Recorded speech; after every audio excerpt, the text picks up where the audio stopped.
Quisiera aprovechar ahorita que estoy aquí para hacer un agradecimiento que ya tenía mucho que quería hacer, pero no había tenido tiempo porque se me había olvidado anotar mi nombre y cuando preguntaban que si alguien más, pues ya estaba ahí atrás. Entonces, este agradecimiento ya lo había dicho en Laughlin y realmente estoy muy agradecido con Dios por haberme permitido encontrar esta iglesia, con los pastores y con los líderes de la iglesia, porque realmente siento que es un privilegio lo que me han permitido servir, lo poco que he podido servir, yo creo que ha sido gracias a Dios. Y yo tal vez a veces siento que no soy capaz de lograr algunas cosas, pero por la misericordia de Dios hasta ahorita me ha permitido hacerlas. Entonces, le doy muchas gracias a Dios por eso. Y también por mi mamá, ya tiene como 3 semanas que cumple años. Y algunas veces estuve pidiendo aquí oración por ella por medio de las peticiones. Yo casi nunca pongo mi nombre en las peticiones, pero estaba pidiendo por ella y gracias a Dios hasta ahorita Dios la ha guardado. Tal vez aún sigue teniendo ciertos síntomas y ciertos problemas y aún están haciéndole estudios, pero está viva y sana dentro de lo que cabe hasta el día de hoy. Entonces, pues ese era mi agradecimiento y ahora sí quisiera hacer una oración antes de comenzar con el estudio. Padre Celestial, estamos en esta tarde reunidos, Padre, para escuchar de tu palabra. Te pido que seas tú, Señor, el que hable enteramente a través de mí, Señor, porque yo soy un humano y puedo cometer muchos errores, Padre, pero si tú hablas a través de mí, Señor, será una palabra que se quedará en la mente de la gente y en los corazones. Y no solamente se quedará, sino que también la podrán poner en uso, Padre. Ayúdame a ser sabio, Señor, y no hablar nada que tú no quieras que hable, Padre. También te pido, Señor, que abras los corazones, Señor, de la gente, el entendimiento para escuchar de tu palabra. Gracias te damos en esta tarde, Padre, por todo lo que nos has permitido hasta hoy. En el nombre de Jesús, amén. Entonces, les voy a ir pidiendo que busquen ahí Marcos 6:21. El día de hoy vamos a hablar acerca de la hija de Jairo. Y yo estoy muy contento de que me haya tocado hablar de esto, porque lleva un orden, ¿no? Los estudios de los miércoles, y a mí se me asignó Y fíjese que es un milagro que a mí me encanta. Y le voy a explicar por qué. Yo pienso que es de los milagros más asombrosos que ha hecho Jesús, solamente después del perdón de pecados. Si se acuerdan, los fariseos decían, ¿quién es este que aún puede perdonar los pecados? Pero yo creo que es de los más asombrosos. La resurrección es el símbolo por excelencia de Jesús. La otra vez mencionaba el pastor algunos supuestos milagros o sanidades que se podían llegar a obtener por medio de brujería o hechicería, y nos explicaba por qué sucedían estas cosas. Y es un poco interesante ver eso, cómo la gente tiene fe y a veces pudiera parecer que estos milagros o sanidades se llevan a cabo. Pero algo que nunca va a poder hacer el enemigo a través de hechicería, brujería o cualquier tipo de rituales es resucitar a alguien. Ni incluso la ciencia. Fíjense que hemos visto un gran avance en el área de la salud a través de todos estos años. Y cuando digo gran, es muy grande. A veces los de mi generación ya nos parece normal escuchar cosas, pero realmente es increíble lo que se puede llegar a hacer. Simplemente los trasplantes de órganos. A mí me parece fascinante que una persona pueda recibir un trasplante de corazón, un hígado. Entonces, la ciencia puede hacer cosas increíbles. La otra vez estaba leyendo una nota de un niño que nació ciego y gracias a la optogenética ahora puede ver parcialmente. Eso a mí me parece increíble, que alguien que nació ciego ahora pueda ver parcialmente. No puede ver con claridad las cosas, pero al menos ya tiene una idea de lo que es poder ver. Las prótesis que hay hoy en día para cuando alguien no tiene un brazo, alguna pierna, están muy avanzadas. Entonces, las terapias que podemos tener después de una recuperación, lo que para alguien en aquel tiempo significaba quedar en cama por toda su vida, ahora puede existir una recuperación.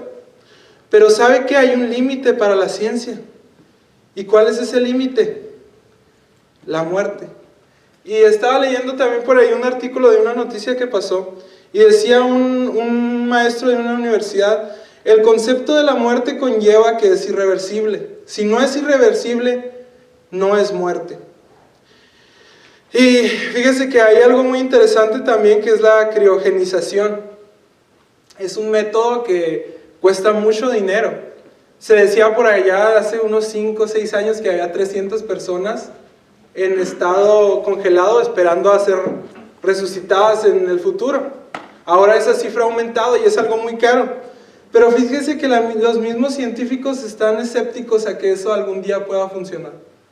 Entonces, podemos ver, yo pienso que nunca lo van a lograr. El ser humano no puede controlar la muerte, la inmortalidad, la resurrección de alguien. Eso no es posible porque eso es simplemente algo que Dios puede hacer. Entonces se dicen que mientras haya vida, hay esperanza, ¿no? Pero con Jesús es otra cosa. Entonces ahora sí vamos a leer Marcos 6:21, les dije, ¿verdad? Amén. No, perdón, 5:21, me disculpo. Dice, nada más síganme con la vista. Vamos a ir texto por texto.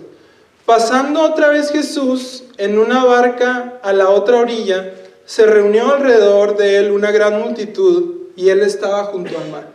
Entonces, desde el primer versículo de esta historia, podemos ver algo muy interesante. Jesús apenas venía desde otro lugar y en cuanto se bajó, dice que ya había una multitud esperándolo. Sabemos que Jesús nunca se promocionó, ni se anunciaba, ni decía, síganme todos, multitudes, por favor. De hecho, podemos ver en algunos milagros que Él les dice que no lo digan, que se lo guarden. Por ejemplo, en este mismo lo vamos a ver al final de la historia. Entonces podemos ver que Jesús ya tenía una fama en aquel tiempo, aunque Él no era lo que deseaba. La gente ya se acercaba a Él, a cualquier lado que llegaba, había grandes multitudes esperándolo. El 22 dice, y vino uno de los principales de la sinagoga, llamado Jairo, y luego que le vio, se postró a sus pies. Y mire, le voy a pedir un favor. Trate de imaginarse que usted es Jairo, y le voy a tratar de poner en contexto para que sienta todo lo que Jairo vivió a través de esta historia. Las sinagogas en aquel tiempo eran instituciones donde los judíos se congregaban para hacer servicios de adoración, oraciones o otras actividades. Se cree que había una sinagoga por comunidad y el líder de la sinagoga era elegido por la comunidad porque tenía ciertas capacidades y porque era reconocido por la comunidad.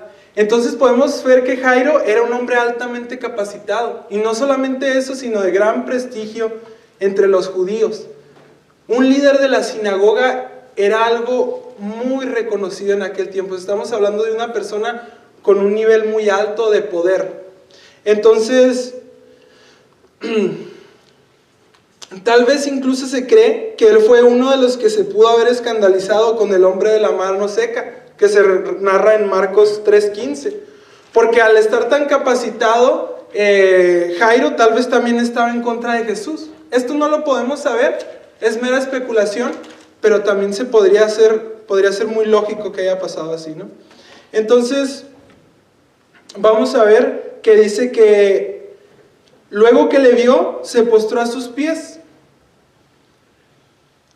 A Jairo no le importó nada de esto.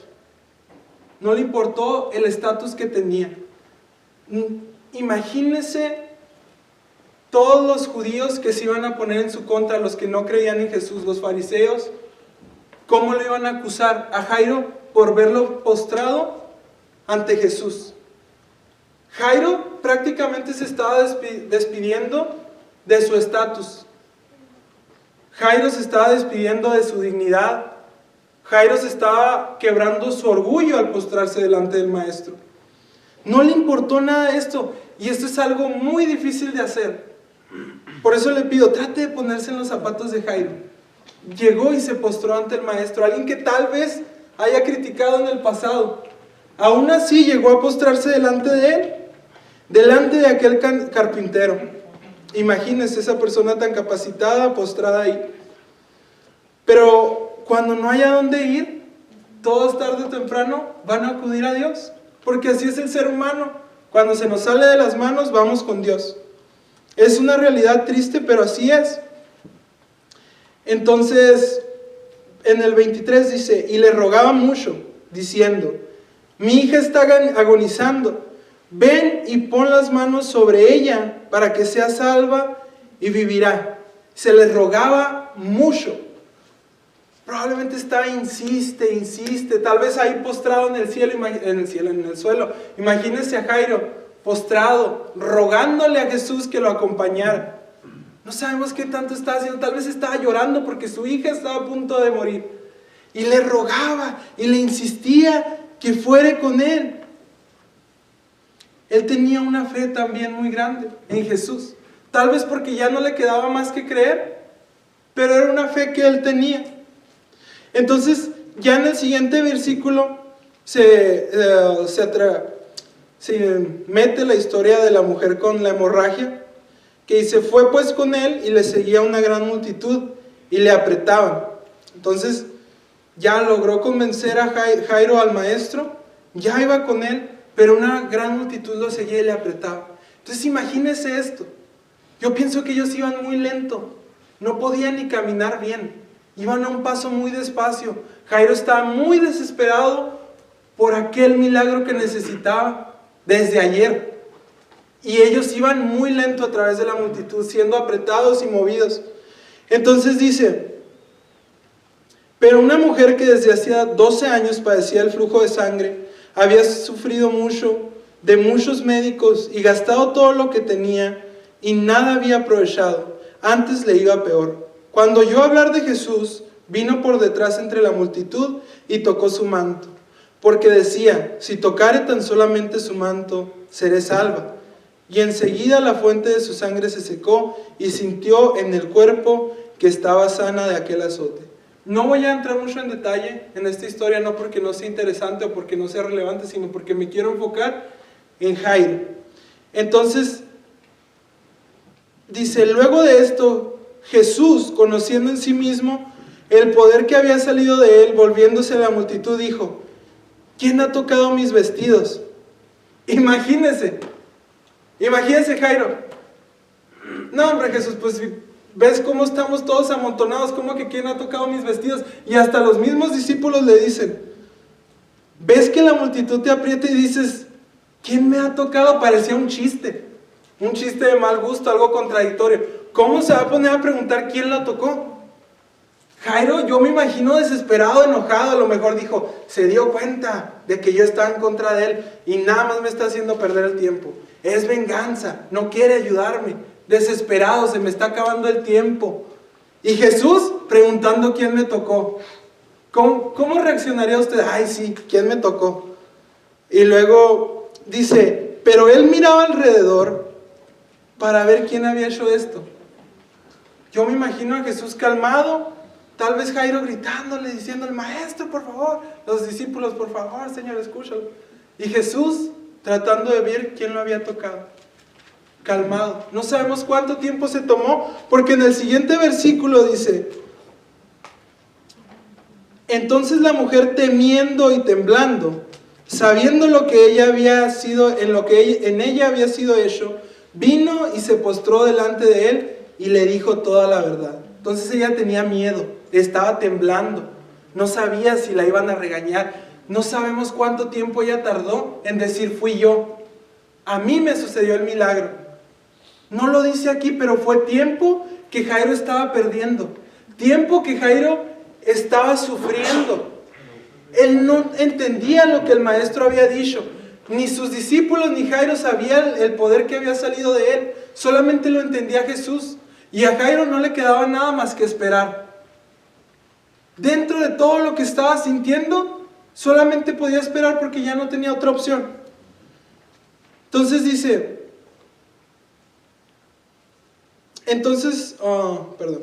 y él le dijo, hija, tu fe te ha hecho salva, ve en paz y queda sana de tu azote.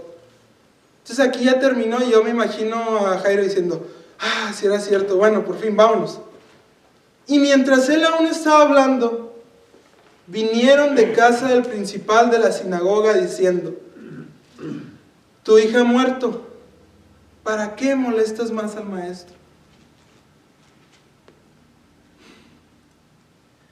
Entonces, después de aquel tiempo, tal vez cuando vio que ya se iban, Jairo como que empezó a sentir un alivio y dijo, ahora sí, ya nos vamos.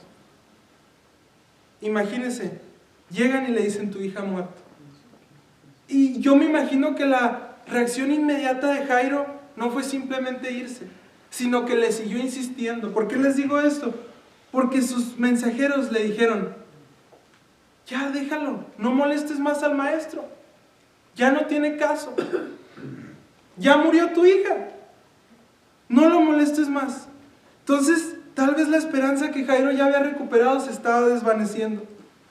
Pero fíjese qué bueno es Jesús, porque aunque él sabía lo que Jairo estaba esperando y que sabía que era una prueba para él, no lo iba a dejar esperar más de lo que él podía tolerar. Antes de que Jairo perdiera completamente su fe, antes de que Jairo perdiera la esperanza y desfalleciera, Jesús, ¿qué le dice? Pero Jesús, luego de que oyó lo que se decía, dijo al principal de la sinagoga, no temas, cree solamente. Yo me imagino que eso fue como echarle leña a la fogata. Se avivó esa esperanza que tenía Jairo, ese fuego que estaba dentro de él. Jairo a lo mejor una vez más estaba esperanzado en que su hija iba a vivir. Tal vez sus mensajeros seguían diciéndole, seguían tratando de decir, ya. No sabemos si él iba llorando aún, no sabemos qué estaba pasando, pero Jesús había avivado la esperanza en aquel hombre. Dice, y no permitió que le siguiese nadie, sino Pedro, Jacobo y Juan, hermano de Jacobo. Y vino a casa del principal de la sinagoga y vio el alboroto y a los que lloraban y lamentaban mucho. Entonces imagínense aquella escena. Jairo, después de todas estas emociones que ya había sentido, después de todo lo que había pasado, llega a su casa y la gente lamentándose, llorando, alborotando. Cuando dice alborotando, a mí me dice que le estaban reclamando a Jairo. ¿Por qué te fuiste? Ya se murió tu hija y no estuviste ahí. ¿Qué hacías allá? Si Jairo era un líder de la sinagoga, probablemente su familia estaba en contra de que fuera con Jesús. ¿Por qué? ¿Por qué lo traes a él? Estaban alborotando la situación. Imagínense Jairo qué sentía al ver a su esposa llorar, a los familiares, a los lugares de aquella casa, todos sin esperanza. Pero fíjese, yo me imagino en la mente de Jairo las palabras de Jesús retumbando. No temas, cree solamente. Entonces le dijo Jesús, ¿por qué alborotáis y lloráis? La niña no está muerta, sino duerme. Y aquí está el pasaje más interesante de esta historia, o el que al menos a mí me llamó la atención. Y desde que me dijeron que a mí me iba a tocar este tema, yo empecé a preguntar a algunos hermanos qué pensaban que significaba esto. Entonces recibí varias teorías. La primera que me dijeron era de que la niña podía haber estado en coma, no estaba muerta. Pero eso no puede ser posible, porque se ve que Jesús usa la palabra dormir para referirse a muerte en otras ocasiones, como cuando dice, mi amigo Lázaro duerme. Entonces sabemos que sin duda alguna la niña ya estaba muerta. Entonces, ¿por qué puedes llamarlo dormirse? Otro me decían que era un chiste. Jesús tenía sentido del humor y lo dijo sarcásticamente y que por eso la gente se burló. Pero yo no me imagino a un Jesús tan despiadado viendo que todos lamentándose y llorando les hicieron un chiste. ¡Ja, ja! No está muerta, está dormida. Imagínense, eso no podía ser posible. Entonces, sigue otra, me dice un hermano, porque lo seguían los fariseos y los saduceos y estaban buscando cualquier cosa para acusarlo. Entonces él no podía decir que le iba a resucitar porque eso iba en contra de lo que ellos decían. Pero aquí nos dice bien claramente que Jesús no dejó que nadie le acompañara, sino ciertas personas. Entonces no había razón para que eso fuera. Otra cosa es simplemente que era que Jesús tenía tanto poder, él sabía que era algo fácil, para él era como si estuviera dormida y la podía resucitar. Pero yo quiero que lo piense de esta manera. Para Jesús la muerte no ocurre hasta que nosotros ya no tenemos esperanza, hasta que estamos condenados a una eternidad en el infierno. Ahí es cuando ocurre la muerte de verdad. Por eso es que muchos, estando con vida, ya están muertos, porque su destino es allá. Entonces Jesús les está diciendo, aún hay esperanza. No está muerta, aún hay esperanza. ¿Y qué es lo que vemos que sigue? Dice, y se burlaban de él, mas él, echando fuera a todos, tomó al padre y a la madre de la niña, y a los que estaban con él, y entró donde estaba la niña. Entonces vemos a la gente burlándose de Jesús. Este loco, sí, está dormida. Nosotros ya nos aseguramos de que está muerta. ¿Crees que somos tontos? Ya la vimos que está muerta. Y como probablemente también estaban en contra de Jesús, pensaban que era un charlatán. No podía resucitarla, ya estaba muerta, es lo que pensaban aquellos hombres. Pero Jesús hace algo muy sabio. Saca toda la incredulidad de aquel lugar. Porque dice que los saca a todos. Solamente deja a Jairo, su esposa, y los que le seguían. Jairo era el único que ya tenía fe. Y me imagino que pudo convencer a su esposa y decirle, mira, solamente cree, ya no nos queda otra. Él la va a resucitar. Sacó la incredulidad de aquel lugar. Dice, y tomando la mano de la niña, le dijo Talita Cumi, que traducido es, niña, a ti te digo, levántate. Dice, y luego la niña se levantó y andaba. Entonces voy a hacer una pausa ahí. Imagínense aquel momento. Acuérdense que ustedes, después de toda la travesía, después de toda la montaña rusa de emociones, que se había desanimado y luego no, y luego le dio esperanza y luego no, Jairo estaba viendo lo que él había creído desde un principio, que le dijo, si tan solo pusieras tus manos sobre ella, ella será salva y vivirá. Imagínense, todo lo que había hecho Jairo estaba rindiendo frutos. Él estaba presenciando su milagro. Pudo ver cómo su hija se levantaba. Amén. Después de todo ese sacrificio, después de dejar su orgullo, después de postrarse ante Jesús, después de ir contra lo que todos le decían, después de tener fe, aunque todo iba en contra, todo su esfuerzo le dio resultados. Estaba viendo el milagro que tanto anhelaba. Y luego dice, luego la niña se levantó y andaba, pues tenía 12 años, y se espantaron grandemente. Muchos dicen, no, pues es que se espantaron porque pues la niña estaba muerta y se levantó. Y sí, puede ser, pero yo pienso que se espantaron porque se burlaron de aquel hombre que aún podía resucitar a los muertos. Amén. Imagínense el miedo que los recorrió, de haberse burlado de él. ¿Qué tantas cosas lo hubieron llamado? Y ver que había resucitado a una niña. ¿Qué iba a hacer de ellos? Si aquella persona que tenía tanto poder, ya se habían burlado de ella.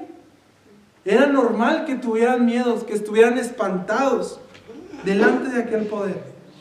Dice, pero les mandó mucho que nadie lo supiese y dijo que se le diese de comer.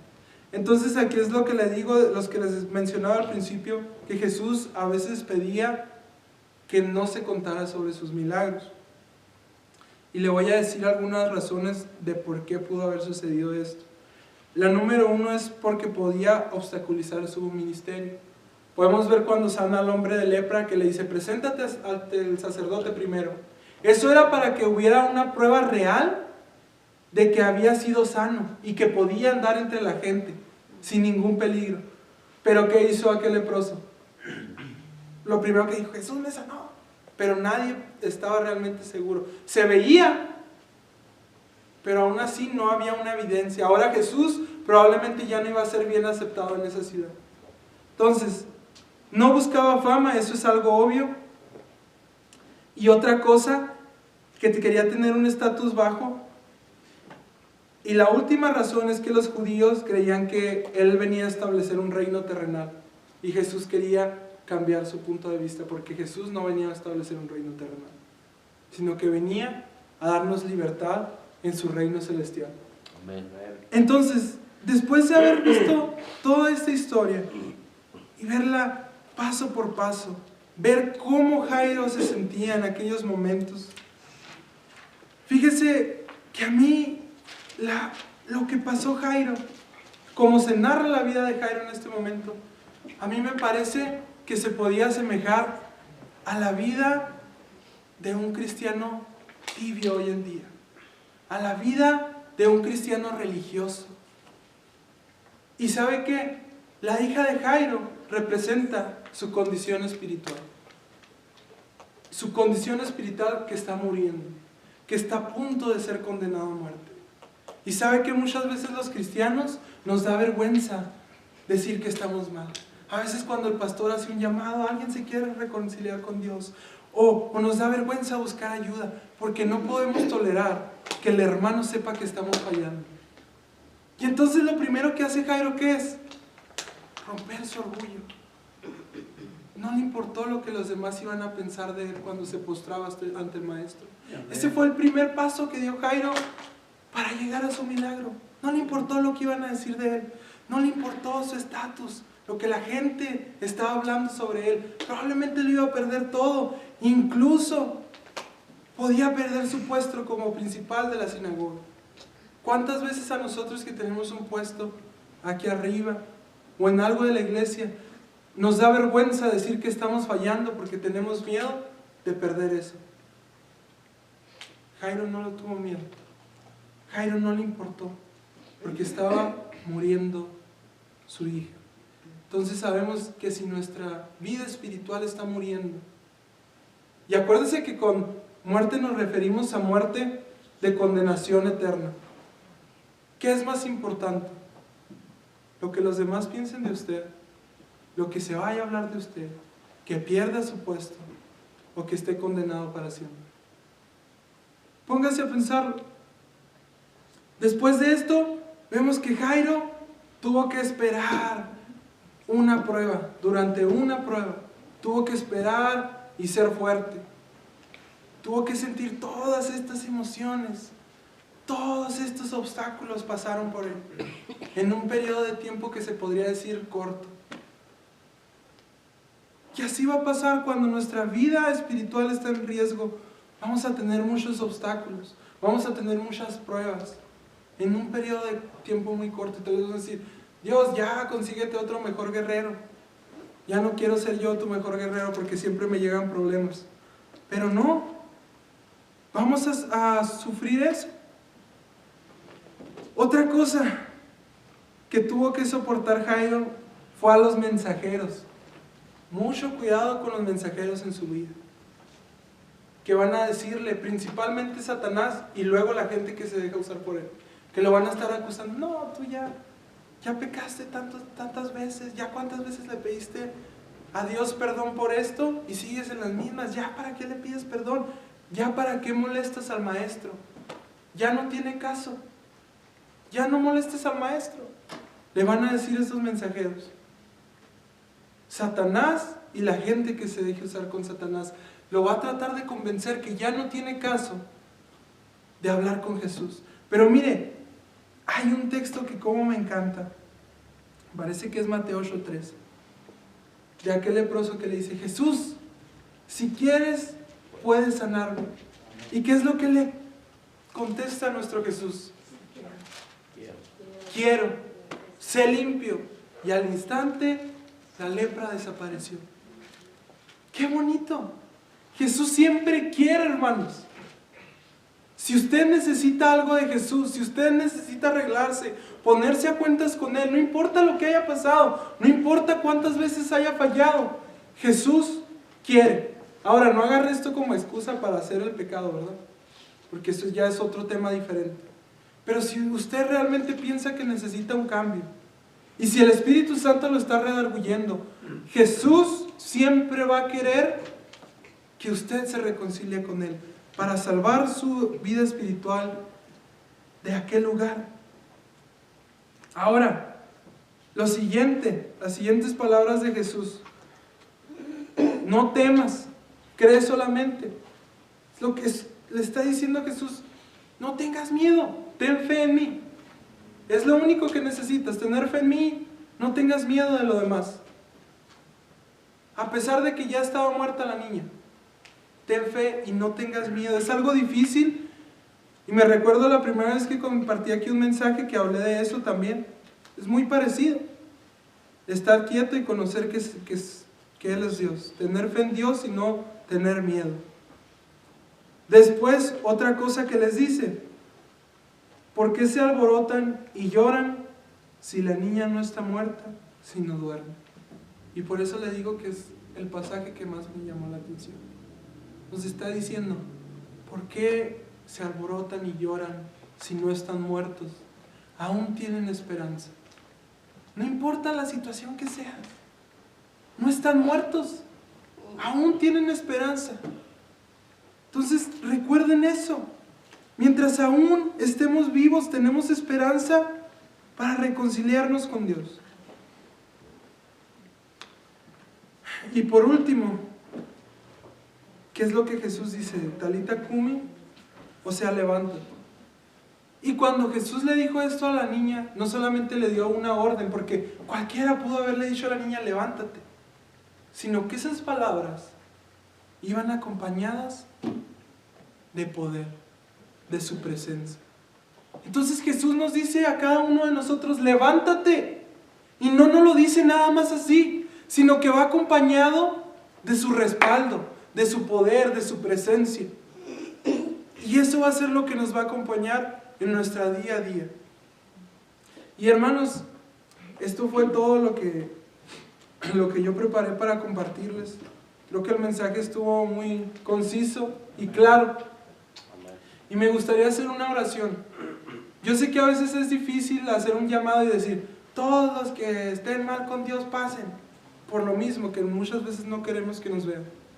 Pero ahí desde su lugar quisiera orar por todos aquellos que necesitan reconciliarse con Dios, que necesitan el perdón de algún pecado. Si usted está pasando por eso, ore. Y si no, también no voltee a ver quién sí está pasando por eso. Entonces, Padre Celestial, en esta tarde estamos aquí delante de tu presencia, Padre, habiendo escuchado tu palabra, Señor, y confiando en ti, Padre. Yo te quiero pedir por esta congregación, Señor, por cada uno de los hermanos, Señor, porque todos llegamos a pecar en algún momento, todos los días, Señor, pero tu misericordia es más grande. Padre, y te quiero pedir por cada uno de los miembros, que refuerce, Señor, su comunión contigo, que refuerce su vida espiritual, Señor Dios, que tu presencia no sea parte de ellos. Pon una pasión en sus corazones para leer tu Biblia, para leer, Señor, de tu palabra, para orar contigo, para hablar contigo, porque sin ti no somos nada, Padre, y empezando por mí, te pedimos que hagas un cambio en nosotros. Ayúdanos a sacar toda aquella incredulidad, a sacar todo aquello que no nos permite acercarnos a ti, Señor. Te lo pedimos de todo corazón. Padre, perdona todos los pecados, Señor. Reconcílialos contigo, Señor. Te lo pedimos de todo corazón y tenemos fe en que tú nos vas a escuchar y que tienes poder para hacerlo, Señor. Que después de esta noche todos nos levantemos, Padre, decididos a ser mejores cristianos, a predicar de tu palabra, Señor, a conocerte más. Gracias te damos en esta noche, Padre. En el nombre de Jesús. Amén. Amén.